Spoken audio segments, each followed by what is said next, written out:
नूर आलम खान ने show cause notice का जवाब देने के लिए 15 दिन का वक्त मांग लिया। रुकने कौमी असम्बली नूर आलम खान ने परवेज खटक को खत लिखकर जवाब के लिए वक्त मांगा। कोरोना का शिकार हो गया हूँ, 15 रोज में नोटिस का जवाब दूंगा, ये खत का मतन है। तफसीलात जान लेते हैं, हमारे नुमाइंदे लियाकत अंसारी हमारे साथ मौजूद हैं। जी लियाकत।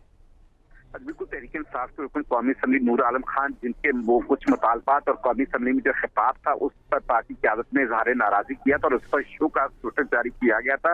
आज जो है वो नूर आलम खान ने जो है वो परवेज खटक जो कि बाईस सदर हैं PTI KPK के, उनको खत लिखा है जिसमें उन्होंने कहा है कि आपका 17 जनवरी को लिखा गया शो का नोटिस मुझे मासूल हुआ है, उसका जवाब देने के लिए 15 दिन का वक्त दरकार है क्योंकि वो कोरोना वायरस का शिकार हो गए हैं और उन्होंने इस खत के हमरा अपनी कोरोना पॉजिटिव आने की रिपोर्ट भी लफ्ज की है। यूं नूर आलम खान ने जो है वो 15 दिन से वक्त क़यादत से मांगा है कि वो जो शो का नोटिस उन्हें जारी किया गया है वो कोरोना से सेहतयाब होने के बाद उसका जवाब देंगे। जी लियाकत, शुक्रिया आपका।